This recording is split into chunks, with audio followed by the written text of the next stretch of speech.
बेटा good morning जी, good morning, good morning. शुरू करें फिर अपना काम हम लोग।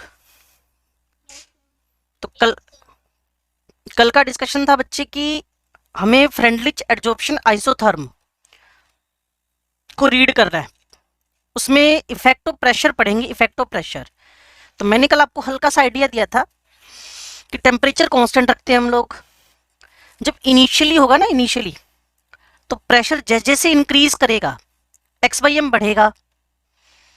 फिर जैसे जैसे आप क्या करोगे, प्रेशर के इंटरमीडिएट रेंज पे आओगे तो एक्टिव साइड कम होने से, एक्टिव साइड्स घटने की वजह से एक्स बाई एम भी घट जाएगा। और जैसी प्रेशर हाई मतलब सैचुरेशन पे आओगे, एक्टिव साइड्स खत्म हो जाएंगी। तो फिर प्रेशर कितना ही बढ़ाओ, X by M extent of adsorption उस अकॉर्डेंस में बढ़ने वाला नहीं है। ये तीन बातें अगर आपको समझ में आए तो हम इसको ग्राफिकली भी समझ सकते हैं। इस एरिया में एक्टिव साइड्स बहुत ज्यादा है, यहां थोड़ी कम होगी, और यहां आकर एक्टिव साइड्स क्या होगी, जीरो हो गई। तो ग्राफिकली अगर आपने इस बात को समझा तो फाइनली इसको हम लोग न्यूमेरिकल फॉर्म में कन्वर्ट करके लोगरिथम नॉलेज इकट्ठा कर सकते हैं। सुनो जी, यहां मेरे पास लिखा हुआ है बच्चे एक्स बाई एम। एक्स आपको पता है mass of the adsorbent, sorry mass of the adsorbate, और एम कौन है, mass of adsorbent, is equal to K P power 1/n। बस सारा कुछ इसी से आगे फर्दर डेराइव करेंगे। तो शायद आपको याद हो इक्विलिब्रियम चैप्टर से कि logarithm log x by M, log के जो पावर होता है बच्चे वो मल्टीप्लाई, यहां log p आ गया। और हो सकता है आपको इसके बाद ग्राफिकल आइडिया जैसे पीछे बनाया था, आपने स्टेटसोमेट्र भी कर लिया शायद ना, नहीं किया? हाँ, log x by M log p, इन दोनों का ग्राफ प्लॉट किया। log x by M log p का ग्राफ प्लॉट किया, इसका और इस log p का। तो बच्चे इसको अगर जानते हो थोड़ा बहुत फिजिक्स में, हल्का फुल्का 11वीं में तुमने अगर ग्राफिकल आइडिया लिया है, तो ये तुम्हें इंटरसेप्ट को इंडिकेट कर रहा होता है। log के किसको इंडिकेट कर रहा होता है, फिक्स वैल्यू को, इंटरसेप्ट को। बचा कौन, 1/n। कैसा है, प्लस के साथ, तो स्लोप क्या आएगा, पॉजिटिव। थीटा किसको इंडिकेट कर रहा है, एंगल को। स्लोप किसके बराबर होता है, tangential. tan theta is equal to क्या हो गया, 1/n। आप इस ग्राफ को समझ पाए जो मैंने बनाया है?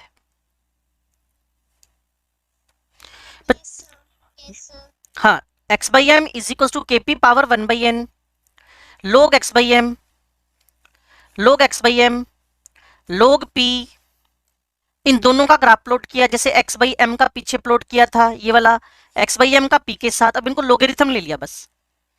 जब लोगरिथम लिया तो एक कांस्टेंट आपके पास पड़ा हुआ है, वो फिक्स वैल्यू है, इंटरसेप्ट। टेम्परेचर फिक्स है तो log k का वैल्यू भी फिक्स रहेगा।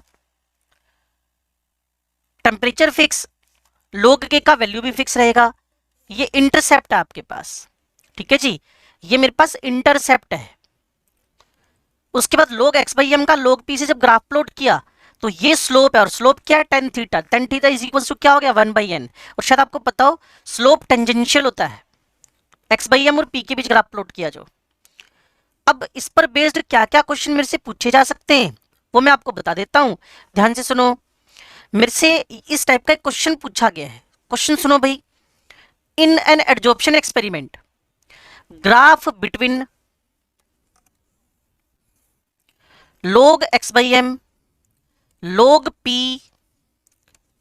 Is found to be linear, ठीक है, लीनियर होएगा ही होएगा, with the slope of at 45 degree. तो आपको पता चल गया tan 45 is equal to 1/n is equal to क्या आ गया, 1। The intercept of the log x by m and log p was found to be 0.301। शायद आपको पता हो ये log k के बराबर अभी पीछे प्रूव किया था। तो जब log k, आप तो स्मार्ट हो, इक्विलिब्रियम चैप्टर आपने कर रखा है, बिल्कुल परफेक्ट लाइन है। एंटी लोग 0.3010, और आपके पास 0.30 का एंटी लोग क्या आ गया, 2। तो के का वैल्यू आपके पास क्या आ गया 2, तो आपके पास लिखा हुआ है कि calculate the amount of gas adsorbed per gram of charcoal under a pressure of, तो भाई 1/n की वैल्यू 1, के की वैल्यू 2, x/m के आगे क्वेश्चन मार्क, प्रेशर के आगे हाफ ATM। तो अगर आप मेरे को सुन पा रहे हो तो x/m is equal to KP power 1/n, ये हमें कैलकुलेट करना है। ये में 2 दे रखा है, P का वैल्यू क्या है, हाफ है, हाफ की पावर क्या है 1 है, सोल्व करके क्या आ गया 1 ग्राम पर ग्राम। जो पीछे था ना, calculate the amount of gas adsorbed per gram of charcoal, तो आई भी 1 ग्राम है और 1 ग्राम पे क्या है एडजॉर्ब्ड है। यूनिट तो होगी नहीं ना, ग्राम बाय ग्राम की यूनिट क्या बनेगी, तो इसका आंसर x/m का सीधा सीधा क्या आ जाएगा 1। किसी को वापस समझना हो तो बोल सकते हैं, किसी को वापस समझना हो तो बोल सकते हैं।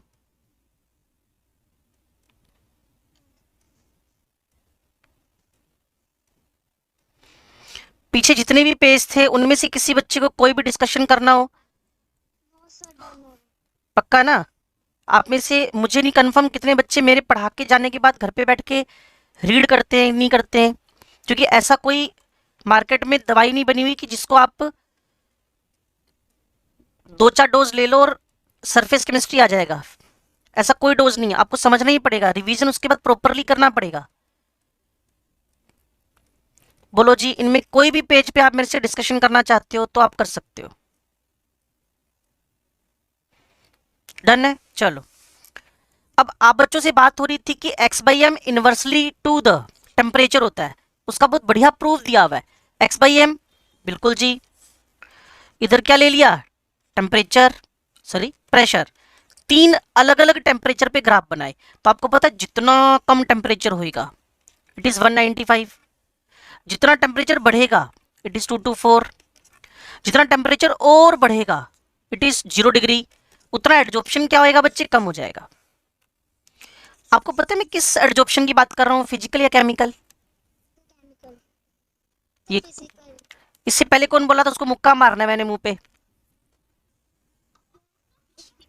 है? नितिका बोली थी, नितिका, नितिका मुक्का मारना है मैंने तुम्हारे मुंह पे एक, है?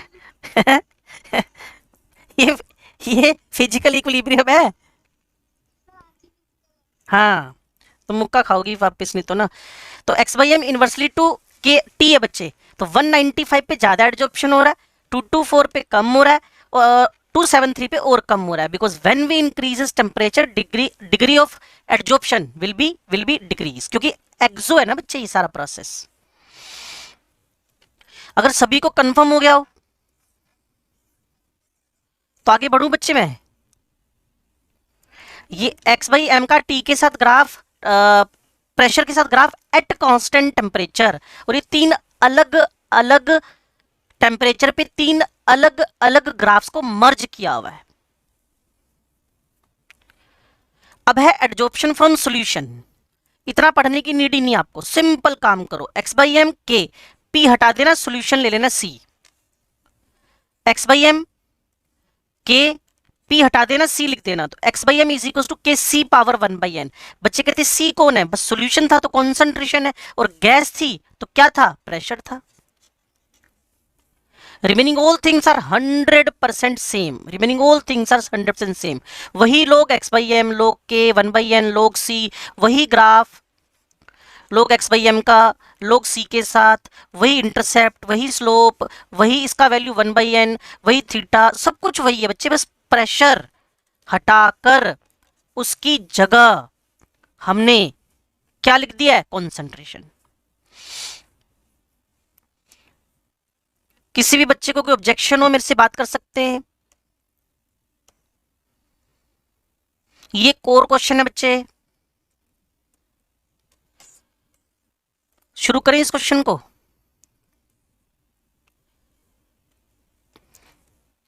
तुम हाइबरनेशन में चले जाते हो क्या? क्लास में रहा करो ऐसे ना, अपने माइक ऑन ही रखो ना, बोलते रहा करो कुछ ना कुछ। हाँ जी, आपको लगता है बैकग्राउंड से कोई साउंड आपके नहीं आने वाली, तो ठीक है, फिर आप अपना माइक खुला रखो। सुनो बच्चे, 50 ml 1 m ऑक्जेलिक एसिड है आपके पास।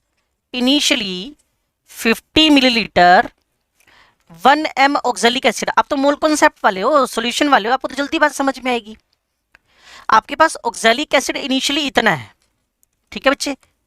उसने कहा से इसको ना मैं 0.5 ग्राम चारकोल के साथ शेक कर रहा हूं, मतलब टच कर रहा हूं, इसका मतलब ये एडजॉर्ब होएगा।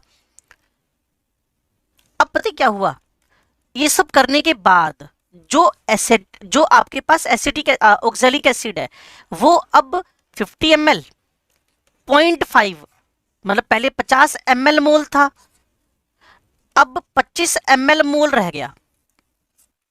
पहले 50 ml मोल था, अब 25 ml मोल रह गया। क्या कोई बच्चा बता पाएगा एडजॉर्ब कितना हुआ? इनिशियल इतना है, फाइनल इतना है, इनिशियल इतना है, हाँ बिल्कुल है, 25 मिली मोल। अच्छा, अब थोड़ा सा आपको टेस्ट कर रहा हूं मैं, 25 मिली मोल को मोल में बदलना है, 25 मिली मोल को मोल में बदलना है। हाँ, 1000 से डिवाइड कर दे बच्चे, तो ये हो जाएगा 25 इंटू 10⁻³ मोल। अच्छा, एक टेस्टिंग और करनी है आपकी, मोल को मास में बदलना है। हाँ, वो इसका मोलिकुलर मास 126 है, तो 25 10⁻³ 126। सुन समझ पा रहे हैं? ठीक है बच्चे, तो इन सबका मल्टीप्लाई करने के बाद तो ऑक्जेलिक एसिड की एडजॉर्ब्ड क्वांटिटी आ जाएगी। इधर आ जाए वापिस, अब ये देखो, ये 20 जो भी हमारे पास ये है ना, 25 इंटू 126 इंटू 10⁻³ उससे इसकी एडजॉर्ब्ड क्वांटिटी आ जाएगी। क्वेश्चन क्या पूछा हुआ है? क्वेश्चन पूछा हुआ है कि ऑक्जेलिक एसिड पर ग्राम कितना एडजॉर्ब हुआ। मैंने कहा ये तो 0.5 पे हुआ है, जो अभी हमने निकाला ना वो तो 0.5 पे हुआ है, तो 1 ग्राम पे जितना होएगा आंसर आ जाएगा। क्या आप एग्जैक्टली बात को समझ पाए? मोल कॉन्सेप्ट का क्वेश्चन था, नाम बेचारे सरफेस केमिस्ट्री का बदनाम कर दिया। मोल कॉन्सेप्ट का यह है कि इनिशियल 50 था, फाइनल 50 इंटू 0.5 है, जो एडजॉर्ब हुआ वो 25 मिली मोल है, उससे मोल पता लगा लिए, और मोल पता लगाने के बाद वो कह रहा है 1 ग्राम चारकोल ने कितना एडजॉर्ब किया। मैंने कहा 0.5 ने जो वैल्यू आ गई उतनी एडजॉर्ब की, 1 ग्राम से डबल कर दो आंसर यूनिटरी मेथड से।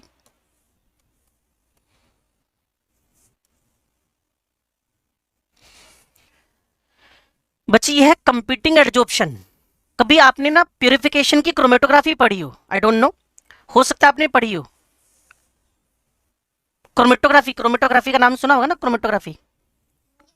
तो उसमें बच्चे पता है क्या होता है, 2 या 2 से ज्यादा सबस्टांस जिनको आपने सेपरेट करना है, 2 या 2 से ज्यादा सबस्टांस जिनको आपने सेपरेट करना है, क्लियर, उनको आप सिलिका जेल या एल्मिना जेल या कैल्शियम कार्बोनेट या फिर ऐसे किसी भी एडजोर्बेंट के टच में लेकर आते हो। तो जो सबसे ज्यादा एडजोर्ब हो रहा है, जो सबसे ज्यादा एडजोर्ब हो रहा है, जो सबसे ज्यादा एडजोर्ब हो रहा है वो लीस्ट ट्रेवलिंग करेगा, और जो लीस्ट एडजॉर्ब हो रहा है वो सबसे ज्यादा ट्रेवल कर जाएगा। तो इसको क्या बोल देंगे हम लोग? Competing adsorption. मतलब एडजॉर्प्शन में under the similar condition of temperature pressure आपने कंपटीशन करवा दिया है। अब ये ना, मान लो कोई एडजॉर्ब ही नहीं हो रहा, मान लो कोई एडजॉर्ब ही नहीं हो रहा, तो उसकी क्वांटिटी कितनी भी लेके चल लो क्या फर्क पड़ता है? तो ये लिखा गया ना, no matter what is the amount of substance is there, हमें इस बात से कोई मतलब नहीं है कि अमाउंट कितना है, हमें इस बात से सबसे ज्यादा मतलब है, the main concern with the topic is कि एडजॉर्ब हो रहा है कि नहीं हो रहा। वापस बोलता हूं एक लाइन में, in the presence of suitable adsorbent when different compounds adsorbed on the different locations, it is known as a competing adsorption under the similar condition of temperature and pressure.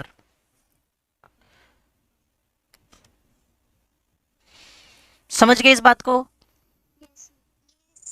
और आपको बताया था जिस गैस का जितना ज्यादा ए होएगा, अट्रैक्शन फोर्स होएगा, उतना उसका एड्जॉर्प्शन की क्वांटिटी क्या है, बढ़ जाएगी। जिस गैस का जितना ज्यादा ए होएगा, जिस गैस का जितना वेंडरवाल फोर्स होएगा, साइज बड़ा होएगा, हाइड्रोजन बॉन्डिंग होएगी, मोलिकुलर साइज ज्यादा होएगा, उतना उसका एड्जॉर्प्शन बढ़ जाएगा। लो जी, अब आपको last and final discussion about adsorption करना है। सिर्फ हेडिंग्स पे फोकस करना बच्चे, हेडिंग्स पे। आपने कहा जी हाई वैक्यूम प्रोड्यूस करना हो, जैसे आपको अगर याद आए शुरू शुरू में मैंने बताया था ना आपको adsorption in the daily life, अगर आपको याद आ रहा हो 4 एग्जांपल दिए थे। हाँ जी, ऑर्गेनिक डाइस का ये वाला। तो किसी भी गैस को चारकोल ने क्या कर लिया, एड्जॉर्ब। किसी भी गैस को चारकोल ने क्या कर लिया, एड्जॉर्ब। तो वही हरकत मैं एग्जाम्पल में लेके चल रहा हूं। तो एग्जाम्पल्स जब आप लेके चलो तो हर एक लाइन का रट्टा मत मारना, हेडिंग देखो बस, applications of the adsorption. Heading देखो सिर्फ, क्या हेडिंग है जी, production of high vacuum with the help of charcoal, gas mask, presence of charcoal, controlling the humidity, silica और alumina gel, removal of the colouring material, again animal charcoal. याद करो वो जो पीछे नहीं था जिसको जैगरी बोल रहे थे आप, रो शुगर, है ना। तो ऐसे आपके पास कौन है, हेट्रोजेनस कैटालाइसिस। इस चैप्टर का लास्ट पार्ट कैटालाइसिस ही है। तो अब इसमें वो कहेगा हेट्रोजेनस मतलब आपके पास अगर आप तो इक्विलिब्रियम वाले हो, N2 gas, 3H2 gas, 2 ammonia gas, ये सारे तो सेम फिजिकल स्टेट में, प्लेटिनम, आयरन, मोलिब्डेनम, ये सब सॉलिड स्टेट में। तो इसको बोलते हैं हेटेरोजेनस कैटालाइसिस। तो ये सारा के सारा फंडामेंटल एडजॉर्प्शन पे बेस्ड है। ये सारा का सारा फंडामेंटल एडजॉर्प्शन पे बेस्ड है। पहले ये फिजिकली एडजॉर्ब होंगे, उसके बाद केमिकली एडजॉर्ब होकर बोन टूटेंगे इनके, फिर ये आपस में रिएक्ट करेंगे और फाइनल प्रोडक्ट बन जाएगा आपके पास। एक बार फिर समझ लेते हैं, production of high vacuum charcoal, gas mask charcoal, control of humidity silica gel, removal of colouring matter charcoal, heterogeneous catalysis इसके 50 एग्जाम्पल हो सकते हैं, separation of inert gases coconut charcoal, curing the disease कोई एग्जाम्पल नहीं है, froth flotation process, देखो ये zinc sulphide Cu2 but not as, low grade sulphide. एक चैप्टर है हमारे सिलेबस में मेटलर्जी, एक चैप्टर है हमारे सिलेबस के अंदर मेटलर्जी, उसमें हम फ्रोथ फ्लोटेशन मेथड सीखेंगे। उसमें सीखेंगे लो ग्रेड सल्फाइड को अगर कॉन्सेंट्रेट करना है तो इसके सेपरेशन में हम एडजॉर्प्शन यूज करते हैं, पाइनोइल, फ्रोथिंग एजेंट एटसेट्रा। लेकिन फिर मैंने आपसे कहा go for heading only. Adsorption indicator, chromatography analysis अभी बताई था आपको।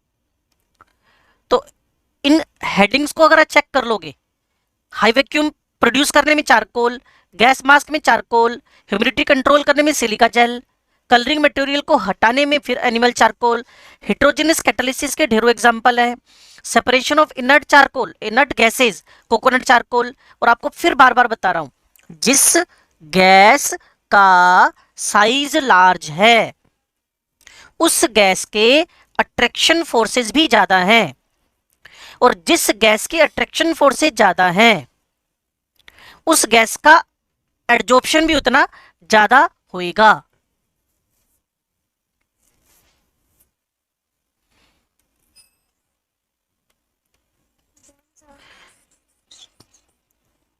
पक्की बात है। ये लो जी, separation charcoal, curing the disease कोई एग्जांपल नहीं है, फ्रोथ फ्लोटेशन में लो ग्रेड सल्फाइड है, क्लियर, पाइनोल की हेल्प से, एडजॉर्प्शन इंडिकेटर है, एक दो कोई एग्जांपल है तो अच्छी बात है, क्लियर।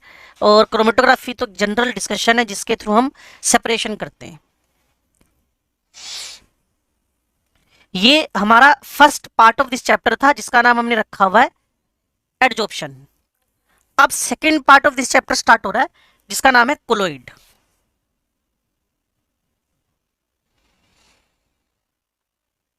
बोलो जी। शुरू करें। जब भी बच्चे कोलोइड की बात करोगे ना, तो आपके दिमाग में बड़ी अच्छी अच्छी बात में सबसे पहले डेफिनेशन आएगी, दूसरे नंबर पे कोलोइड्स का क्लासिफिकेशन आएगा, तीसरे नंबर पे इनके प्रिपरेशन के तरीके आएंगे, चौथे नंबर पे प्योरिफिकेशन आएगा, पांचवें नंबर पे प्रॉपर्टीज आएंगी। ये पूरा फ्रेमवर्क बन रहा है अबाउट द कोलोइडल स्टेट। छठे नंबर पे कोएगुलेशन आएगा, सातवें नंबर पे प्रोटेक्शन आएगा, आठवें नंबर पे इमल्शन आएंगे, और फिर इस चैप्टर को हम लोग खत्म कर देंगे। लेकिन एक एक बात को ढंग से पढ़ना पड़ेगा, फिर उनके अंदर से क्वेश्चन क्या क्या निकल रहे हैं उस पर फोकस करना पड़ेगा। एक बार फिर समझ लें, मुझे डेफिनेशन की तरफ बढ़ना है। तो थॉमस ग्राहम ने एक बेकार सी डेफिनेशन दी हमें, थॉमस ग्राहम ने हमें एक बेकार सी डेफिनेशन दी। थॉमस ग्राहम ने हमें बेकार सी डेफिनेशन पता क्या दी? वो सॉल्यूशन जो पार्चमेंट पेपर एनिमल मेम्ब्रेन से छन गए, फिल्टर हो गए, those solutions which have the permeability through the animal membrane, those are known as colloidal crystalloid। और जो नहीं छने, जो फिल्टर नहीं हुए, उनको नाम उसने क्या दे दिया? कोलोइड। लेकिन ये जो डेफिनेशन है बिल्कुल बेकार डेफिनेशन है। क्यों?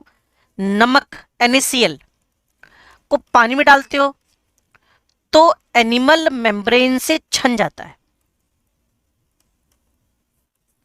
लेकिन जब इसी NaCl को बेंजीन में डालते हो तो नहीं छनता। तो पानी में नमक ट्रू सॉल्यूशन है, लेकिन बेंजीन में नमक कोलोइड है।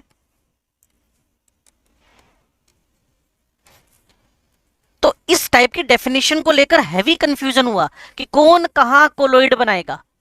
तो एक बहुत बढ़िया सी डेफिनेशन आपके दिमाग में अगर आ जाए तो आप कोलोइड के बारे में वर्ड टू वर्ड सारी बातें सीख जाओगे। एक बार फिर मैं कोलोइडल स्टेट की बात कर रहा हूं, ठीक है।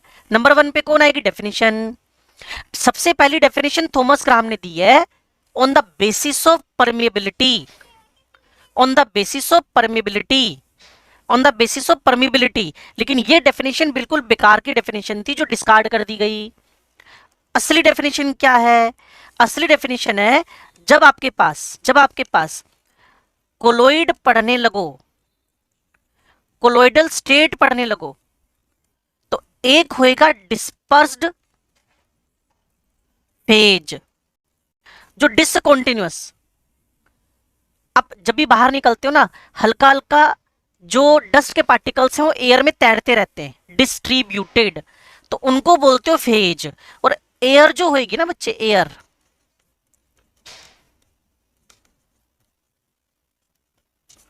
वो होएगी मीडियम। तो कोलोइडल स्टेट में कोलोइडल स्टेट के अंदर दो टर्म्स की बड़ी इंपॉर्टेंस है, dispersed phase, dispersion medium. Dispersed phase, dispersion medium. Phase कौन है? जो डिस्ट्रीब्यूटेड है, डिसकंटिन्यूअस है, और इसका साइज 1 से 1000 नैनोमीटर के बीच में होना चाहिए। इस पे ग्रेविटी काम नहीं करती, ये लटकते रहते हैं बस, गिरते नहीं है, ग्रेविटी नहीं लगती, भारी नहीं होते ये। और जो डिस्पर्शन मीडियम है ना बच्चे, उनका साइज लेस देन 1 नैनोमीटर होना चाहिए।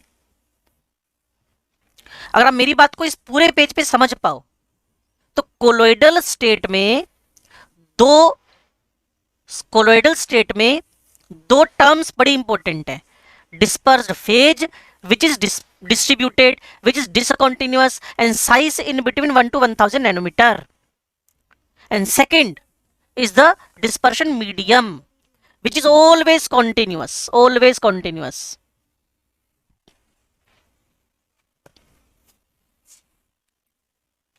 क्या आप नींद में हैं?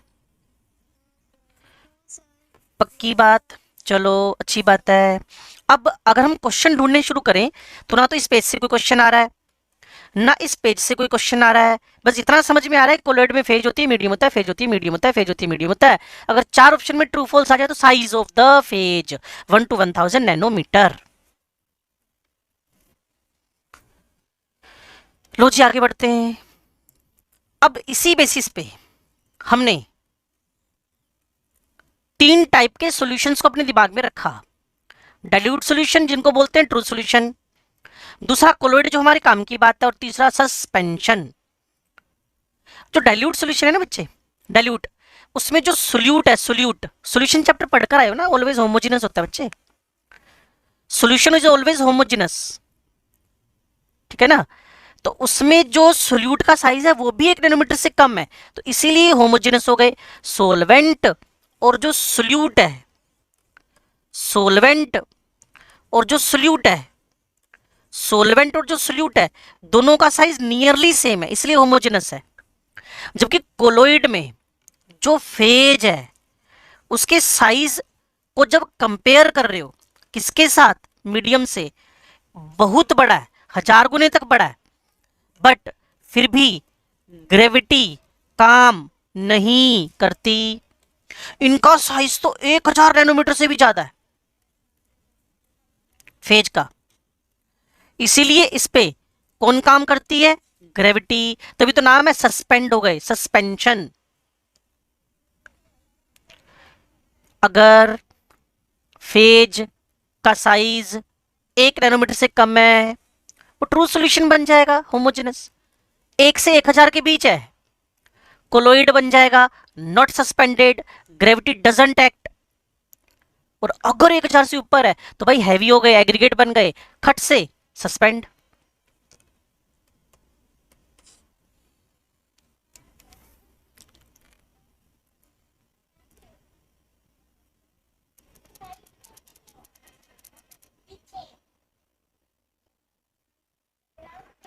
नींद में हो क्या, चलो मुझे लगा सो गए। हाँ भाई, अब सिर्फ कोलोइड को पढ़ लेते हैं हम लोग। हिट्रोजिनस है, 1 से 1000 नैनोमीटर के बीच का साइज है, ऑर्डिनरी फिल्टर पेपर से पास हो सकते हैं लेकिन अल्ट्रा से नहीं हो सकते, मतलब एनिमल मेम्ब्रेन से नहीं हो सकते। ये दिखते हैं लेकिन अल्ट्रा माइक्रोस्कोप में सेटल नहीं होते, ग्रेविटी काम नहीं करती इन पर। क्लियर, धीरे धीरे डिफ्यूज होते रहते हैं और धुंधले होते हैं देखने में, इनके आर पार नहीं झांक सकते आप। वापिस ट्रू, आपका सॉल्यूशन चैप्टर ये होमोजेनस है, ने 1 नैनोमीटर से कम का साइज है, हाँ है, सभी से छन जाएंगे, चाहे अल्ट्रा फिल्टर पेपर हो, चाहे एनिमल मेम्ब्रेन हो, चाहे सिंपल फिल्टर पेपर हो, पार्टिकल दिखते नहीं, सेटल तो हो ही नहीं सकते, डिफ्यूज थोड़े फास्ट होंगे, बिल्कुल क्लियर है, ट्रांसपेरेंट है ना, क्यों है, क्योंकि होमोजेनस है। तो मेरा फिर भी फोकस बच्चों के साथ पता क्या रहेगा चैप्टर में, आप इस कॉलम पे फोकस करो। हेट्रोजेनस, हाँ, nanometre 1 to 1000 of the phase size, yes. क्या ऑर्डिनरी फिल्टर पेपर से फिल्टरेबिलिटी शो करेंगे, बिल्कुल, आप बिल्कुल करेंगे, क्योंकि फिल्टर पेपर के पार्टिकल्स का होल्स का साइज बड़ा है। बट अगर उसको मैं animal membrane ultra filter paper बना लूं तो नहीं छनेंगे, पार्टिकल्स दिखते हैं, हाँ, अल्ट्रा माइक्रोस्कोप में दिखते हैं, डिफ्यूज होंगे धीरे धीरे, धुंधले हैं या ट्रांसपेरेंट है, प्योरली ट्रांसलूसेंट है, धुंधले हैं। जैसे कभी किसी एक कंटेनर के अंदर आप क्या करो, टूथपेस्ट का एक सोल्यूशन सा बना के डाल दो, या फिर जेली रख दो या जैम रख दो, ये सारे के सारे कौन होंगे, कोलोइडल। अरे आजकल जो मेन सर्दियों में चल रहा है उसी को सोच लो यार, जो आपके सराउंडिंग में फोग या मिस्ट है, इसके आर पार आप झांक नहीं सकते, तो इसी से पता चल रहा है ट्रांसलूसेंट है, धुंधले। इससे बढ़िया एग्जांपल नहीं हो सकता कोई भी। एयर में वाटर ड्रॉपलेट्स डिस्ट्रीब्यूटेड है तो वो कोलोइड है, वो कोलोइड है।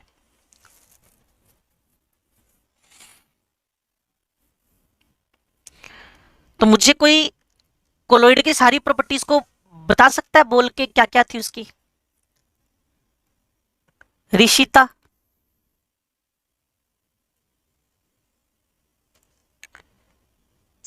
सर वो हेट्रोजेनियस होता है, हाँ, उसके पार्टिकल का साइज 1 नैनोमीटर से 1000 नैनोमीटर के बीच में होता है, हाँ, और सर वो नॉर्मल फिल्टर पेपर से छन जाता है लेकिन अल्ट्रा फिल्ट्रेशन में हाँ, नहीं होती उसमें, हाँ, सर वो ट्रांसलूसेंट होता है, हाँ, एंड डू नॉट सेटल।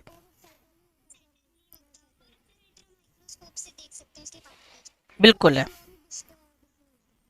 हाँ, स्लोली डिफ्यूज, बिल्कुल ठीक बात है। तो सारे बच्चे क्या इस बात को समझ गए हैं कि मुझे कोलोइड की कौन कौन सी प्रॉपर्टीज बार बार आगे पढ़ने को मिलेंगी। तो मैं आपसे क्या करवाना चाहता था, सबसे पहले आपके दिमाग में डेफिनेशन सेट करनी थी, और इन 4 पेजेस का एक फाइनल रिजल्ट मेरे पास ये आया क्या, कि मेरे पास जो फेज है उसका साइज 1 से 1000 नैनोमीटर के बीच में, बस इससे ऊपर कुछ भी कंक्लूजन मेरे दिमाग में नहीं आया। और इसलिए इस चैप्टर की उतनी खतरनाक इंपॉर्टेंस नहीं है, इसलिए इसको पहले राउंड में ले लिया।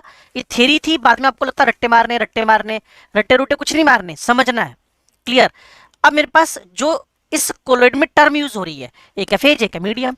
फेज कौन है, बार बार बता रहा हूं, फेज कौन है, बार बार बता रहा हूं, डिस्ट्रीब्यूटेड। और मीडियम कौन है, जिसके अंदर डिस्ट्रीब्यूटेड है, मतलब मीडियम। मीडियम जो कॉन्टिन्यूअस है, एयर में ऑयल, वाटर ड्रॉपलेट्स, मिल्क पानी में फैट ग्लोब्यूल्स। तो ये सब कौन बन गए, कोलोइड बन गए। इसी बेसिस पे क्लासिफिकेशन नंबर 1, मैंने आपसे क्या कहा था, पहले मैं डेफिनेशन बताऊंगा, फिर मैं क्लासिफिकेशन बताऊंगा। तो क्लासिफिकेशन नंबर 1 किस बिहाफ पे, बिहाफ है हमारे पास physical state, solid, liquid, gas. आप तो सॉल्यूशन पढ़े बच्चे हो।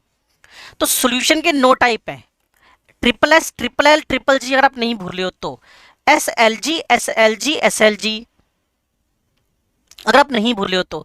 लेकिन कोलोइड के 8 ही टाइप हैं, ओनली 8 टाइप्स। क्यों, क्योंकि गैस ऑलवेज होमोजेनस होता है, gas always homogeneous, that's why gas colloid कभी भी कंसिडरेबल नहीं है। तो टोटल 8 टाइप के कोलोइड है और 9 टाइप के सॉल्यूशन है। 8 टाइप के कोलोइड है और 9 टाइप के सॉल्यूशन है। क्लियर। और उसमें से सबसे खतरनाक और सबसे इंपॉर्टेंट कौन है, ध्यान से सुन लो। लिक्विड कम हो, सॉलिड ज्यादा हो। आपकी टूथपेस्ट जो घर में पड़ी हुई है, आपके घर में जेली पड़ी है, आपके घर में जैम पड़ा हुआ है, वो सब कौन है, liquid in solid, liquid in solid, semi solid सा बन गया। और लिक्विड मिल्क सबसे बढ़िया एग्जांपल है, सॉस, टोमेटो सॉस बहुत बढ़िया एग्जांपल है, वो सब लिक्विड प्लस लिक्विड से मिलकर बने हुए। तो जो आपके पास लिक्विड इन सॉलिड हो, लिक्विड कम सॉलिड ज्यादा, उसको जेल बोलते हैं, और लिक्विड इन लिक्विड तो उसको इमल्शन बोलते हैं, इमल्शन। तो आप कर क्या रहे हो, classification number 1, on which behalf physical state how many colloids are existing, 9, ना 8, why not 9, because gas is always homogeneous।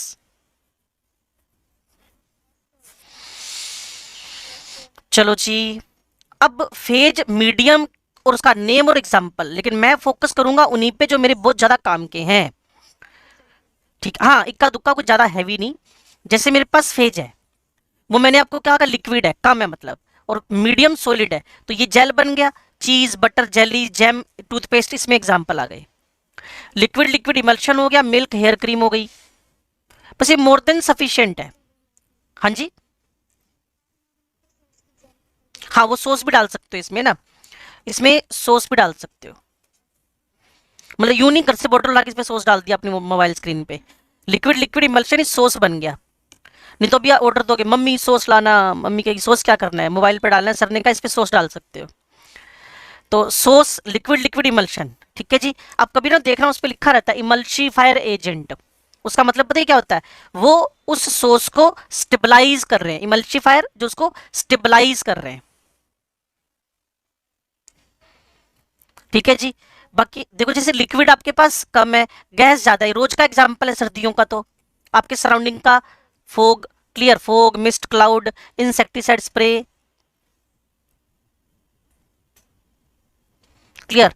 Gas कम है, लिक्विड ज्यादा है, विप्ड क्रीम, कभी आपने देखा होगा जब आप जाते हो ना रेस्टोरेंट वगैरह में, तो वहां आप कोई शेक वेक मंगा लो तो उस पर विप्ड क्रीम लगा कर देते हैं वो लोग, उसमें गैस कम होएगी, लिक्विड ज्यादा होएगा, विप्ड क्रीम।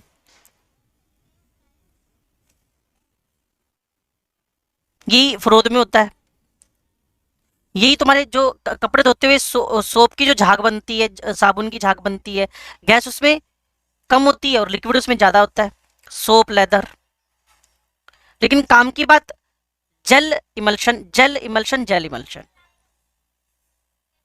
ठीक है जी। इक्का दुक्का एग्जाम्पल जो ये काम के तो उतने हैं नहीं, लेकिन फिर भी इन पे काम कर सकते हो हल्का फुल्का। Examples of the colloidal system for the daily life, जैसे ग्रेफाइट इन वाटर, एक्वाटेक। एक सेकंड बच्चे रुकना, एक मैनेजमेंट का फोन आ रहा है ना। कश्मीर जी 2 पेपर तैयारी चल रही है, अभी क्लास चल रही है। 12:15 से पहले, 12:15 और 1:30 बजे के बीच में दोनों पेपर आ जाएंगे आपके पास। ठीक है। हाँ जी बच्चे, colloidal solution of graphite in water, Aquadag बोलते हैं। ये पुराने जमाने के क्वेश्चन अब चलते नहीं उतने ना। Colloidal solution of graphite in oil, oil deck बोलते हैं। ये जो ऊपर पड़ा हुआ है इसको पर्पल ऑफ कैसियस बोलते हैं, ये गोल्ड का सॉल्यूशन कोलोइडल है। ये उतने काम के नहीं रहे, पुराने क्वेश्चन थे। जब 75 क्वेश्चन आया करते थे, 75 में आपको फिर सारे करने होते थे तो ना सरफेस से भी 5-5 6-6 क्वेश्चन मिल जाते थे आपको। अब वो रेंज नहीं रही इसकी। वो अरे तुम सोचो, जब AIEEE हुआ करती थी ना, मैंने खुद देखे हुए 75 क्वेश्चन। फिर वो धीरे धीरे धीरे 50 हो गए, फिर 35 हो गए, फिर 30 हो गए, फिर 25 हो गए, अब 25 आते हैं, 25। अब उसमें भी ये लोग इस साल ऑप्शनल देने लग गए कि ऑप्शन दे दिए, भी ये क्वेश्चन कर रहे हो ये भी ना करो, इस पर क्वेश्चन तो बढ़ा देंगे, करने 25 ही ऑप्शन देके। और आने वाले, हाँ टाइम उतना ही मिलता था। क्वेश्चन घटिया घटिया होते थे ना, आधी आधी लाइन के, 10-10 सेकंड के। हाँ, मैं तो तब मजाक करता था, 75 से आते थे 25 पे आ गए, 1/3। अब आने वाले टाइम में कह देंगे भाई साहब आप ना एग्जामिनेशन हॉल में आ जाओ, अगर जो आ गया उसका सिलेक्शन, बस पहुंचना है आपको। और उसमें भी बच्चा जिद कर रहा है, मैं नहीं जाता, मैं नहीं जाता, पापा आप चले जाओ। तो तो मम्मी पापा चले गए, कहते जी हमारा बेटा आ नहीं रहा, आधा सिलेक्शन कर दो, सेमी गवर्नमेंट सीट दे दो, इस हिसाब का हो जाएगा काम। चलो जी, क्लासिफिकेशन मेरे पास अब है dispersion medium, dispersion medium clear है। अब आपके पास डिस्पर्शन मीडियम, ये बाद का है अट्रैक्शन फोर्सेस का, इसको मैं यहां से एक बार रब कर देता हूं।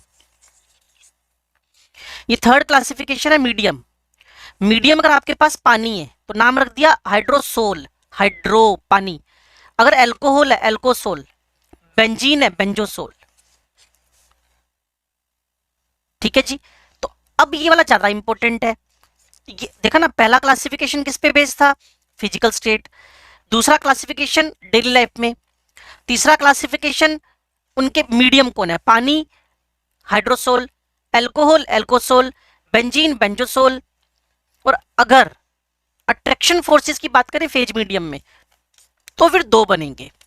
लायो मतलब होता है फैट, लायो का मतलब होता है फैट, लायो फिलिक, लायोफोबिक, लायोफिलिक लायोफोबिक। और आपको बताऊं, जो मेरे काम की बात है इस चैप्टर में, जो दमदार कोलोइड है वो फोबिक है, फिलिक कोई ढंग के कोलोइड नहीं है।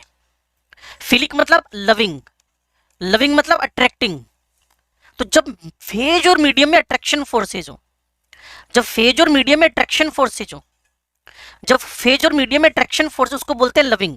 और जो फेज और मीडियम में अट्रैक्शन फोर्सेज ना हो, जबरदस्ती उनको बना रखा है, तो उनको बोलते हैं फोबिक।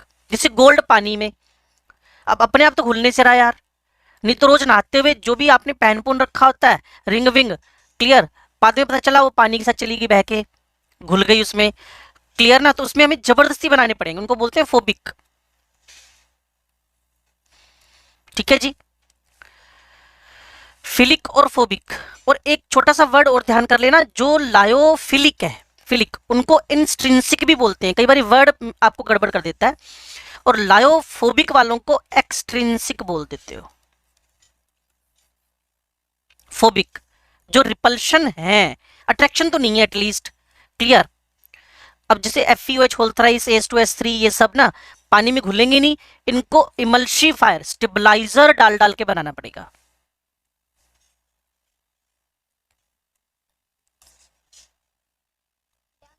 ठीक है जी। अब हम इसको डिफरेंसेस पढ़ लें। और वैसे भी फिलिक फोबिक में से आपको फोबिक पे फोकस करना है। जैसे पीछे था ना true solution, colloid and suspension, वहां कोलोइड पे फोकस करना था, उस कोलोइड में फिलिक फोबिक पे कॉन्सेंट्रेट करना है। इसलिए सारे चैप्टर को नहीं वर्ड टू वर्ड रीड करना होता। प्रिपरेशन कैसे होगी फिलिक की, मैंने कहा फिलिक है ना, तो प्रिपरेशन की नीड क्या है, इजिली प्रिपेयर्ड, हाईलाइट कर देता हूँ, easily prepared. Phobic special methods, philic बनेंगे टूटेंगे क्योंकि कोई अट्रैक्शन तो बार बार लग रहा है, इरिवर्सिबल।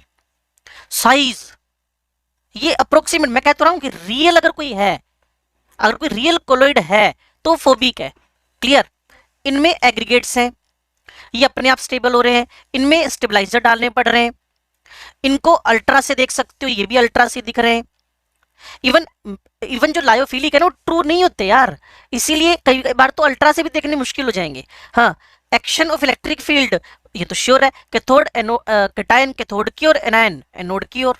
तो इसको हमने आगे जाकर एक नाम दे देना है, इलेक्ट्रोफोरेसिस। अगर आपने पहले सरफेस केमिस्ट्री पढ़ा हो क्लास में तो 12वीं क्लास में,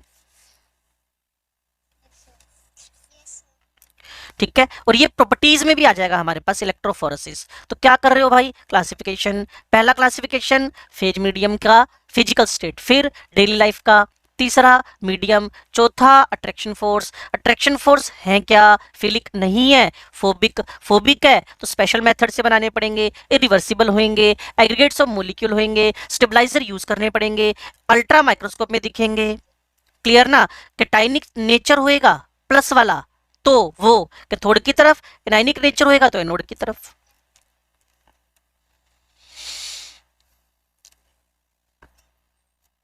लेकिन जो फ्रेमवर्क बना ना, सबसे पहले डेफिनेशन, उसके बाद क्लासिफिकेशन, तो क्लासिफिकेशन के अब हम लास्ट टाइप पे आ गए हैं, ये भी बहुत इंपॉर्टेंट है।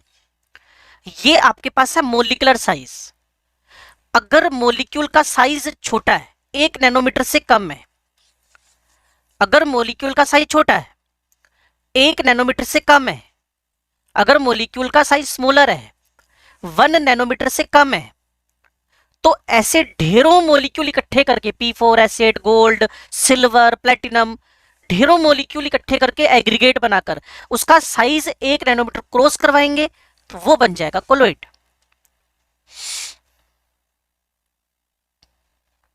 लेकिन अगर आपके पास मोलिक्यूल का साइज 1000 नैनोमीटर क्रॉस कर गया, सस्पेंड हो रहा है, सस्पेंशन लग रहा है, तो उसको ब्रेक करके, उसको उसको डिस्पर्स करके, उसको तोड़ के हम क्या बनाएंगे, कोलोइड। वो प्रोटीन हुआ, फैट हुआ, पॉलीमर्स हुए, उनके अगर कोलोइड बनाने हो तो वो होंगे मैक्रोमोलिकुलर, एक मोलिक्यूल से काम चल जाएगा। और यहां ढेरों मोलिक्यूल के एग्रीगेट बनाने हैं। और इस पूरे कोलोइडल चैप्टर का अगर कोई क्लासिफिकेशन में सबसे इंपॉर्टेंट आ रहा है, उसको बोलते हैं एसोसिएटेड कोलोइड, मतलब मिशेल्स एसोसिएटेड कोलोइड।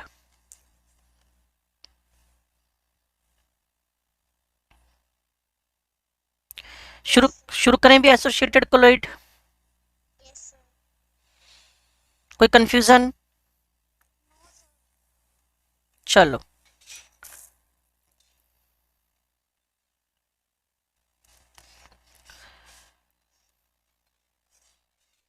लो जी, एसोसिएटेड कोलोइड बनाएगा कौन, C17H35COON। एसोसिएटेड कोलोइड बनाएगा कौन, जिनके अंदर सोप डिटर्जेंट्स हो। ध्यान से सुनना, क्या आप मैक्रोमोलिकुलर, क्या आप मैक्रोमोलिकुलर, मल्टीमोलिकुलर और मल्टी के बाद मिशेल मतलब एसोसिएटेड की अंडरस्टैंडिंग सेट कर रहे हो दिमाग में। अगर किसी का खुद का साइज बड़ा छोटा हो, एक तो वहां एग्रीगेट बनाने पड़ेंगे। किसी का साइज खुद का बड़ा, बहुत बड़ा साइज हो, लार्ज साइज हो, तो उनको तोड़ना पड़ेगा, जैसे पॉलीमर हो गया, बायोमोलिक्यूल हो गए। और अब आपके पास है मिशेल्स। क्लियर, देखो ना, दोनों कवर कर दिए ना, छोटे वाले एग्रीगेट बना लिए, बड़े वाले ब्रेक कर दिए। अब इनको छोड़ के तीसरे बचे जिनमें 2 एंड है, पोलर एंड, एक प्लस एक माइनस, एक प्लस एक माइनस। ये देखो ना पोलर एंड। तो जैसे आपके पास सोडियम डोडेकाइल सल्फोनेट हुआ, टूथपेस्ट में भी डलता है, डिटर्जेंट में भी डलता है, ये टूथपेस्ट में भी, शैम्पू में भी ये डलता है, SDS सोडियम डोडेकाइल। तो एक एंड तो पोलर है, एक एंड तो पोलर है, दूसरा एंड आपके पास कैसा है, नॉन पोलर है, ये वाला।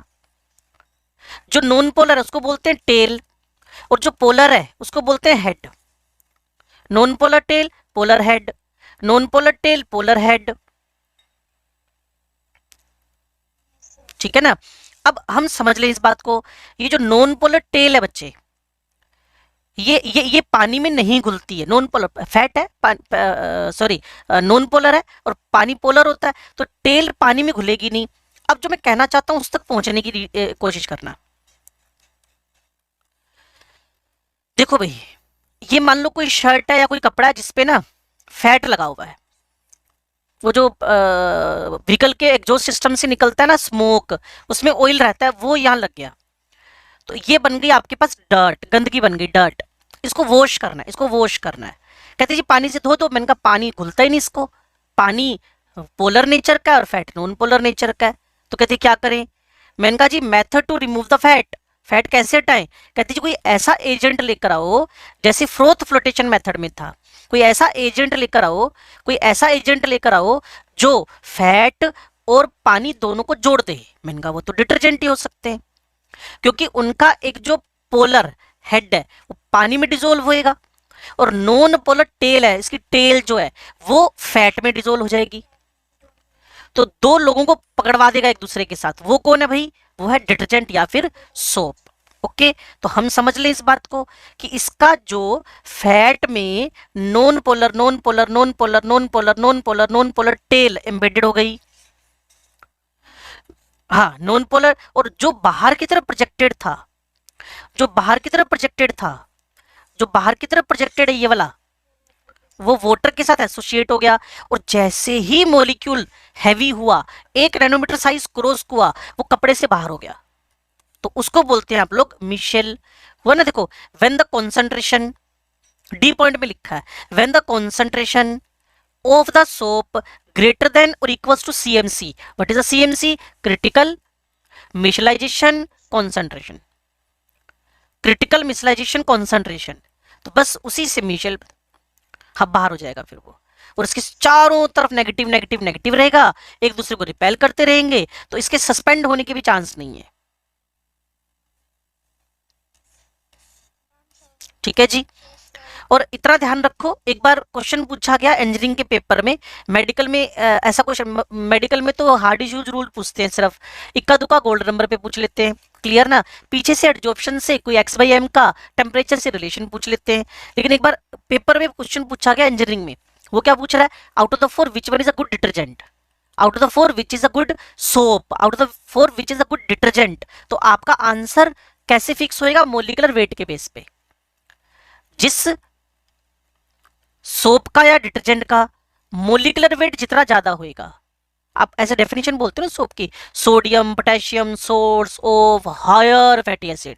अब हायर फैटी एसिड क्यों बोलते हो, आप हायर फैटी एसिड क्यों बोलते हो, तो हायर फैटी एसिड बोलने के पीछे, हायर फैटी एसिड बोलने के पीछे जो सबसे बड़ी वजह है वो है सीएमसी जल्दी अचीव करेगा। वो ऐड देखा तुमने, और टाइड, टाइड का नाम सुना, टाइड वॉशिंग पाउडर का, उसमें ऐड देखा है, चौक गई अम्मा ऐसे बोलता है ना वो, ज्यादा लगेगा आधा लगेगा ऐसा बोलता है, सुना नहीं कभी।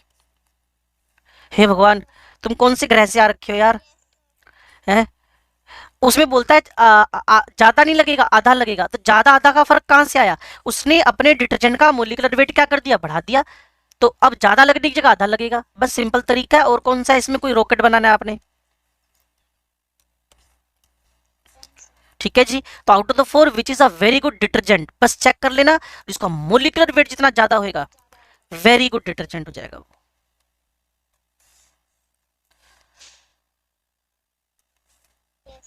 चलो जी, ये सब डिस्कशन मैंने आपसे कर ली है, ये भी मेरा डिस्कशन आपसे हो गया है। बिलो सीएमसी वो जनरल इलेक्ट्रोलाइट है, लेकिन जैसे ही सीएमसी और उसको क्रॉस करेगा वो एक एसोसिएटेड कोलॉइड बनेगा, उस पर बेस्ड मुझे एक कंडक्शन का ग्राफ भी आपके दिमाग में डालना है।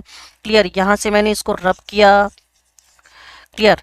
सबसे पहले concentration of the C17H35 CONA बढ़ता जा रहा है, बढ़ता जा रहा है, बढ़ता जा रहा है, कंडक्टेंस बढ़ती जा रही है। एक ऐसा मोमेंट आया जब वो सडन कोई 100 मोलिक्यूल्स एक मोलिक्यूल में कन्वर्ट हो गए, और उसका नाम तुमने क्या कर दिया, मिशेल। यहां तक तो बस ionise ionise ionise ionise ionise ionise ionise ionise होता जा रहा है, लेकिन वो जैसे ही उस फैट पे एडजॉर्ब होकर सडन 100 मॉलिक्यूल एक मॉलिक्यूल में कन्वर्ट हो गए, तो उससे आपकी जो कंडक्टेंस थी, जो एक्सपेक्टेड वैल्यू थी, उससे कम वैल्यू आ गई।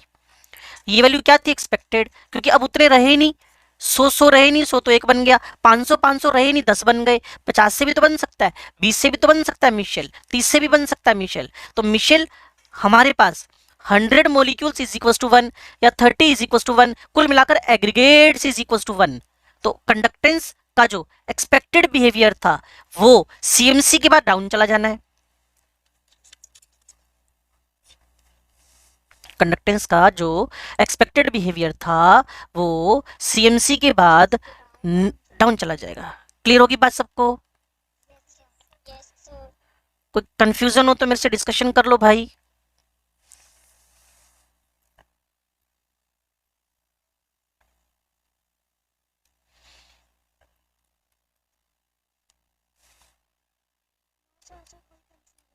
Very good.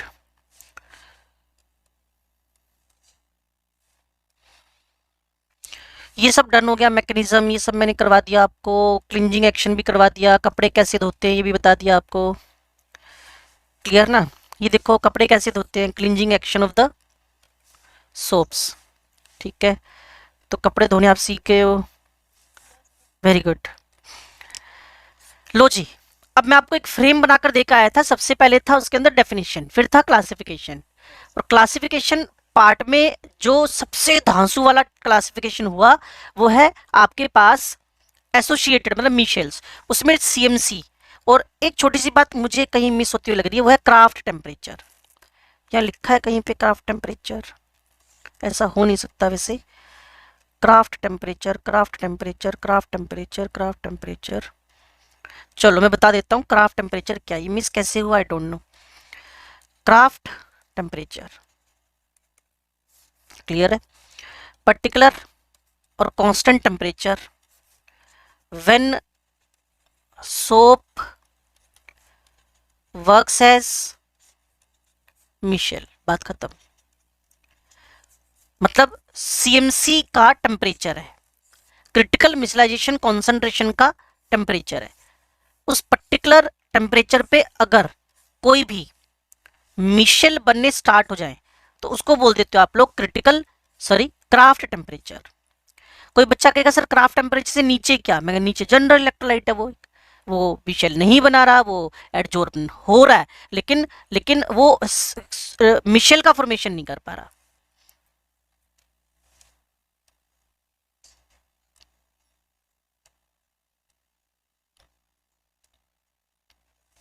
लो जी, अब है हमारे पास preparation methods of colloids. Colloid को बनाने के तरीके सीखने हैं हमने, preparation methods of the colloids. Colloid को बनाने के तरीके सीखने हैं, शुरू करें भाई।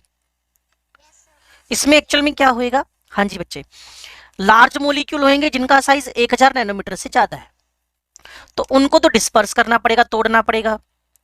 लेकिन जो ट्रू है, ट्रू मतलब जिनका साइज 1 नैनोमीटर से कम है, उनको कंडेंसेट करना पड़ेगा।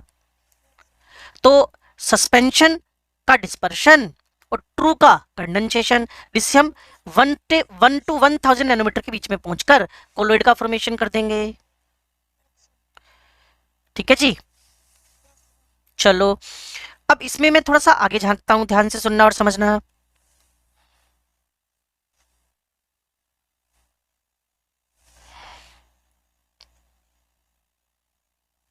हाँ जी, एक सेकंड रुकना।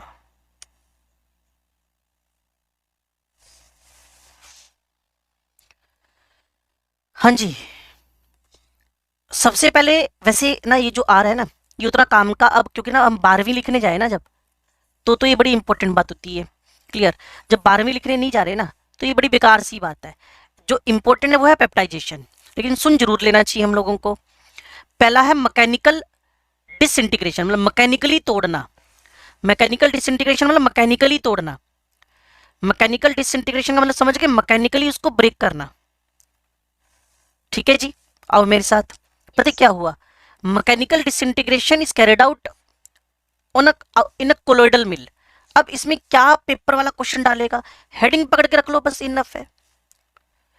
इसकी हेडिंग पकड़ के रख लो बस, mechanical disintegration more than sufficient. बना मैंने फिर भी दिया है। जैसे वो पुराने जमाने में को चक्की नहीं हुआ करती थी, ऐसे करके पीसते रहते थे, इसका निचला वाला पार्ट तो फिक्स रहता था, ऊपर घूमता था। और तुम कौन से ग्रह से आ रखे हो भाई? तुमने सच में नहीं देखी वो चक्की? एक देखी है ना? तो उसमें जो उसमें तो एक निचला वाला फिक्स रहता था, इसमें दोनों घूमते रहते हैं। और जो साइज का आप कोलोइड बनाना चाहते हो, इसके बीच के डिस्टेंस उतने फिक्स कर लो, उसके बीच के डिस्टेंस फिक्स कर लो। क्लियर ना? तो वो बीच के डिस्टेंस फिक्स की ना, तो बस उतने साइज का तुम्हें क्या मिल जाना है? कोलोइड मिल जाना है। बस हेडिंग याद रखो ना। कोलोइडल मिल मतलब क्या? कोलोइडल मिल मतलब मैकेनिकली हम लार्जर मोलिक्यूल को क्या कर रहे हैं? डिस्पर्स, टुकड़े कर रहे हैं उसके। बस बात सिंपल। देखो ना, इसको पूरे फिनोमिनन में कभी दाल के पकोड़े खाने हो ना, रात को दाल भिगो देना, तो उसमें ऑस्मोसिस हो जाएगा, सॉल्यूशन चैप्टर कवर। जैसे ही वो ऑस्मोसिस हुआ, उस दाल को ना क्या करना? ग्राइंडर में ग्राइंड कर लेना, तो उसका पेस्ट बन जाएगा। लो जी, कोलोइडल चैप्टर खत्म। अब जो भी तुमने वो पेस्ट बनाया उसको फ्राई कर लो, अगेन ऑस्मोसिस लगा, उसको अब खाओगे नमक वाली चीज को जब, तो फिर आपका सेल से बाहर आएगा एक्सोस्मोसिस, फिर ओस्मोसिस लग गया। है ना मजेदार बात? हर जगह कुछ ना कुछ लग ही रहा है। तो जो मैं आपको समझाना चाहता था, इसमें कई सारी बातें आ गई कि जब आपने लार्जर मोलिक्यूल, दाल को पानी में डालोगे नीचे आके बैठ जाती है वो, तो इसका मतलब सस्पेंशन है वो, 1000 नैनोमीटर से बड़ा साइज है। लेकिन उसका पेस्ट बना दिया जब, तो जेली जैसा हो गया, जेल। तो वो आपके पास कोलोइड बन गया। चलो जी, इसके बाद मैं आपको दूसरा मेथड बता रहा हूं, इलेक्ट्रिकल डिसइंटीग्रेशन। अगर आप नींद में नहीं हो तो वेरी गुड, अच्छी बात है। तो यहां आपने आइस क्यूब्स रखने हैं, ठीक है जी, फॉर कूलिंग। और यहां आपने पानी भरना है, और पानी के अंदर आपने KOH स्टेबलाइजर लेना है। यहां तो मेटल की रोड्स हैं, दो मेटल की रोड मान लो गोल्ड की है, और ये प्लस माइनस बना दिए। इन दोनों को यहां टच करवाया जब, तो हाई टेम्परेचर इलेक्ट्रिक आर्क, इस हाई टेम्परेचर से सॉलिड डायरेक्ट वेपर में बदल गया। इसे पिघल गई, मतलब पिघलना भी वेपराइज हो गई, सबलाइम हो गया, ऐसा वर्ड यूज कर सकते हो आप। सॉलिड डायरेक्ट वेपर में बदल गया। अब उसको आइस क्यूब से टेम्परेचर कंट्रोल करके किसमें चेंज करना है? कोलोइड में। क्लियर ना? वो टेम्परेचर तुम्हारा मैनेजमेंट होएगा, मतलब 1 से 1000 के बीच का ऐसा टेम्परेचर सेट करना है, 1 से 1000 से 1000 के बीच का, 1 से 1000 नैनोमीटर के बीच का साइज परफेक्टली हमें मिल जाए। और उन सबको स्टेबलाइज करने का काम जो करता है, क्लियर? काम की बात पता है क्या इसके अंदर? It is Bredig arc name, it is electrically disintegration second, third it is a combination of disintegration and condensation. पहले तो आपने एक सॉलिड को गैस में बदला, फिर कंडेंस किया, ये दो तरीके अपने साथ इन्वॉल्व करके चल रहा है। तो मैंने ना जब इसको 12th वालों को समझाया था, अभी 5-4 दिन पहले ना एक टेस्ट सीरीज का बैच चलता है, उनको भी समझाया था, उतना उनको परफेक्टली मैंने एक्सप्लेन नहीं कर पाया मैं, क्योंकि टाइम कम था वहां। ब्रेडिगार्क, ठीक है, metal gold silver etcetera, sodium मत लेके बैठ जाना, नहीं तो सिस्टम में आग लग जानी है।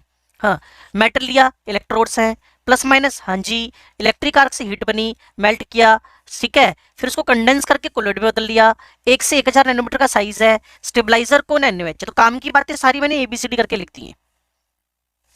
अब बताइए क्या होगा? वो जो गोल्ड का 1 से 1000 बीच का साइज होगा ना, इसकी सरफेस पे hydroxide hydroxide hydroxide hydroxide hydroxide hydroxide ये एडजॉर्ब हो जाएंगे। और ये एक पे नहीं है, ये ढेरों पे ऐसे ही। फिर इनमें क्या लगता है? रिपल्शन। रिपल्शन लगने से ये सस्पेंशन नहीं बना पाते, सस्पेंड नहीं हो पाते, एग्रीगेट नहीं बना पाते। तो यही इसकी स्टेबिलिटी की वजह है। Same charge on the surface is the reason of repulsion, and that repulsion is the reason of stability. That repulsion is the reason of stability.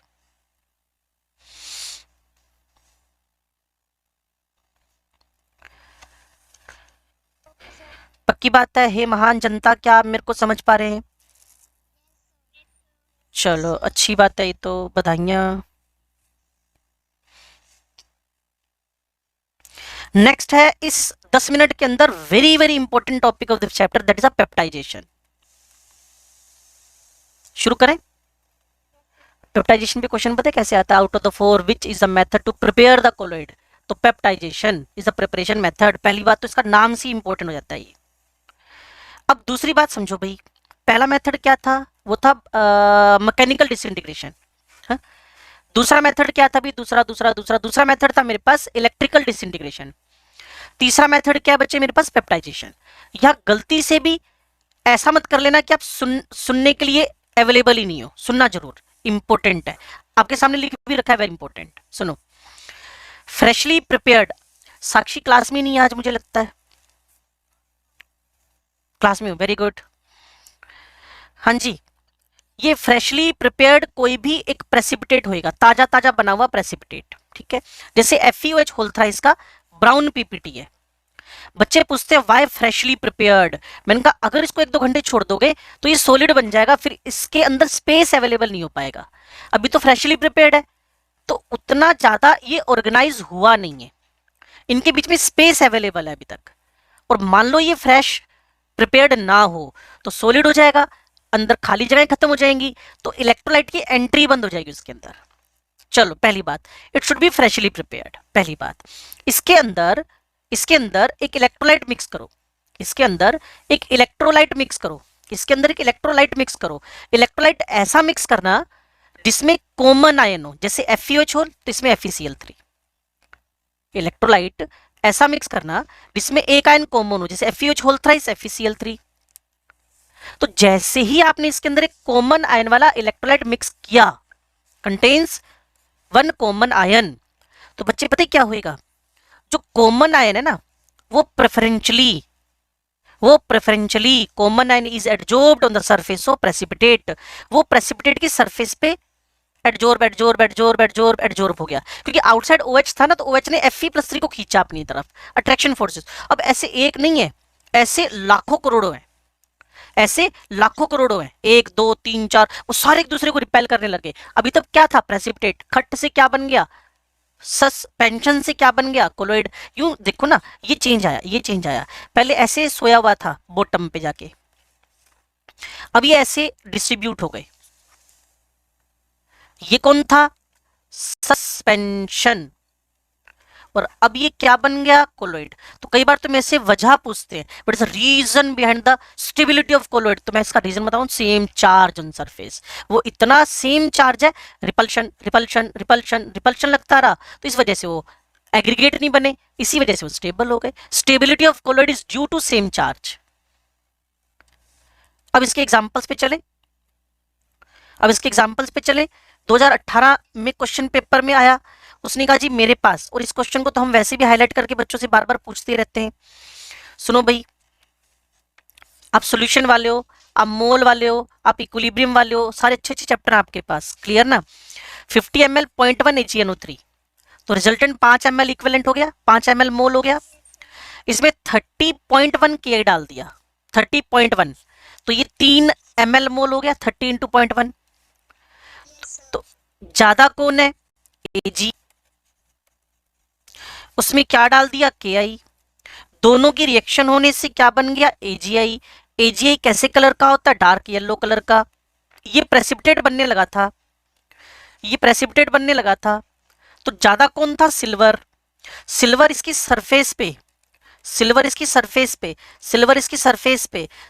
Surface पे एडजॉर्ब हो गया, और ये पॉजिटिवली चार्ज्ड कोलोइड बन गया।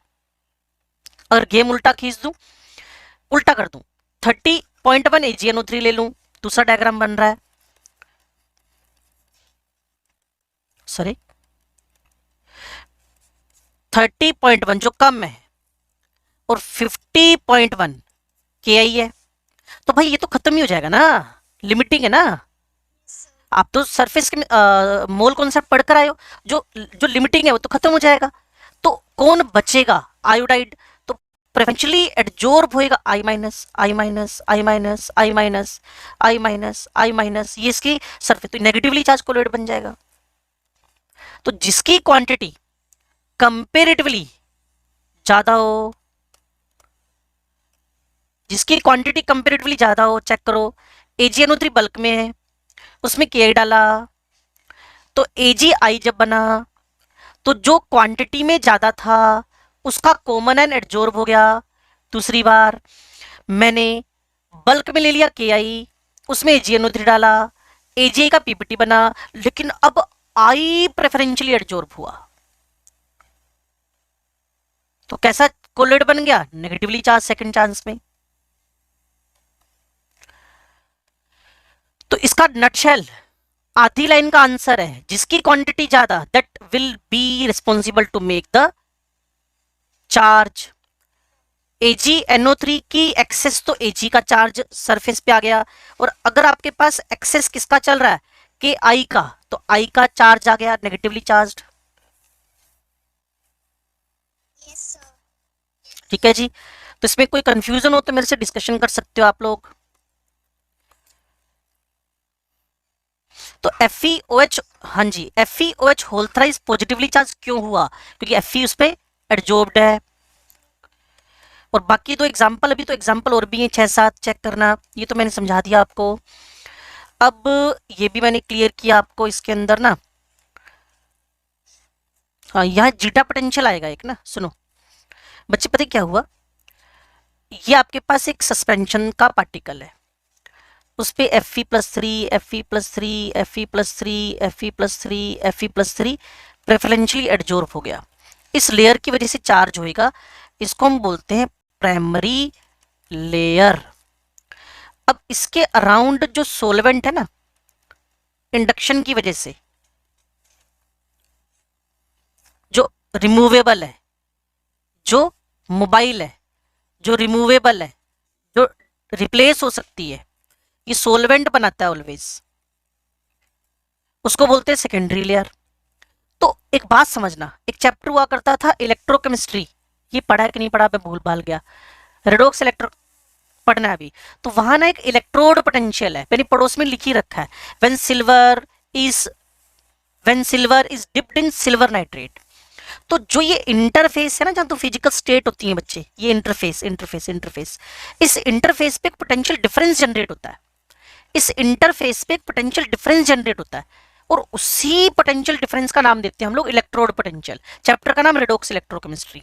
लेकिन अभी क्या हो रहा है, अभी क्या हो रहा है, अभी पता क्या हो रहा है, जो प्राइमरी लेयर और सेकेंडरी लेयर के बीच में चार्ज का डिफरेंस है, जो प्राइमरी लेयर और सेकेंडरी लेयर के बीच में चार्ज का डिफरेंस है, उसको तुमने इलेक्ट्रो काइनेटिक पोटेंशियल या नाम दे दिया जीटा पोटेंशियल। सेम फिनोमिनन है, सेम फिनोमिनन है। तो बच्चे कहते कोई नटशेल बात कर सकते हो, मैंने कहा हाँ बिल्कुल, क्यों नहीं कर सकते। ये लो जी, एक लाइन में, difference of the charge in between fix and difference, जो बाहर की डिफ्यूज लेयर है, फिक्स एंड डिफ्यूज लेयर, नहीं बोलना primary and secondary layer, clear ना, नहीं बोलना तो ऐसे बोल सकते हो फेज एंड मीडियम लेयर, जो तुम्हारा मन करे।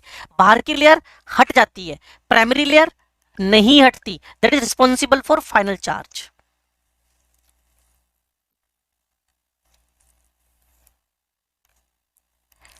क्या जनता को पेप्टाइजेशन की बात थोड़ी बहुत समझ में आ गई है? चलो, ये सारा कुछ बता रखा है, जीटा पोटेंशियल क्या है, क्लियर। उसके बाद फिर बताया कि अगर आप AS2S3, तो इस पे सल्फाइड का प्राइमरी लेयर है, that's why it is negatively charged.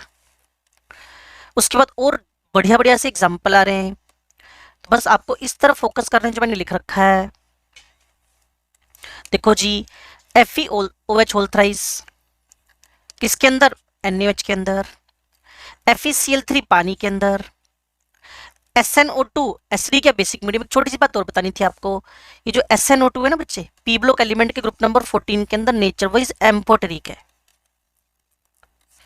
तो मान लो भाई साहब एसिडिक मीडियम में तो कैटाइनिक, और अगर भाई साहब बेसिक मीडियम में है तो एनाइनिक, क्योंकि नेचर वाइज तो खुद एम्फोटेरिक है ही। तो जिस मीडियम में डाल दोगे एसिडिक तो H प्लस, बेसिक तो OH। उस वजह से केटाइनिकल नेगेटिवली चार्ज्ड और पॉजिटिवली चार्ज कोलोइड बनाएगा SnO2, नेचर वाइज। वापिस सुन लो, FeOH होल थ्राइस तो Fe+3 की वजह से कैसा बना रहा है, केटाइनिक। FeCl3 को पानी में डाल दिया तो वही Fe+3 है। लेकिन अगर SnO2 को मैं एम्फोटेरिक होने की वजह से एसिडिक मीडियम में रखता हूं तो ये बनाता है SnCl4। लेकिन याद करने का आसान तरीका था, एसिडिक मतलब केटायन H प्लस, बेसिक मतलब OH, चैप्टर का नाम वही आयनिक इक्विलिब्रियम। वहां एसिड मतलब H था और बेस मतलब OH था, तो जब एसिड में हो तो केटाइनिक और बेस में हो तो एनायनिक। लेकिन अगर पूछ ही ले और डिफाइन करवा ले, what is the reason behind the cationic charge, आप बोलोगे 10+4, what is the reason behind the negatively charge, that SnO3-2, stannate. ये रिएक्शन होती है तब बनता है। या फिर सारा कंपेरिजन करवा दिया सिंगल शॉट में। FeOH होल थ्राइस FeCl3 में तो positively charge, FeCl3 hot water के अंदर तो भी Fe+3। लेकिन NaOH जब एक्सेस हो गया तो OH negatively charge. AgNO3 Ki जब AgNO3 एक्सेस हो तो पॉजिटिव, Ki AgNO3 जब Ki एक्सेस हो तो negative. AS2S3 Sb2S3 negative negative due to sulphide. SnO2 जब एसिडिक मीडियम हो तो पॉजिटिव, बेसिक मीडियम हो तो नेगेटिव, रट्टा मारने की नीड ही नहीं है। और मेटल्स वाले बाय डिफॉल्ट नेगेटिव। ऐसा क्यों भाई, बनाने का तरीका था ब्रेडिगार्क। ब्रेडिगार्क का स्टेबलाइजर कौन था, रट्टा मारना नहीं होता इतना, स्टेबलाइजर कौन था, बेस। और बेस था तो उसी की वजह से कैसे हो गए, नेगेटिवली चार्ज्ड। और डस्ट पार्टिकल होंगे, क्ले वले होएगा, सब नेगेटिवली चार्ज्ड है वो। कार्बन पार्टिकल्स होंगे, डस्ट कार्बन, क्लियर ना। इसके अलावा आपका क्या था इसमें, डस्ट हो गया, कार्बन हो गया और क्ले हो गया। ये सब नेगेटिवली चार्ज्ड है।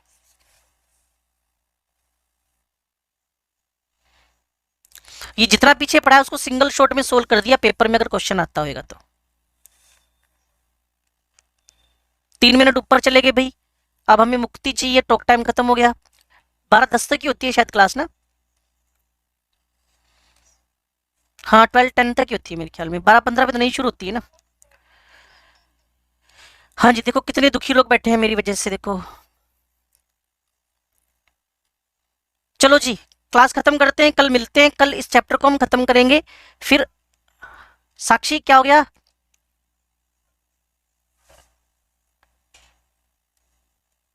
ओए लड़की।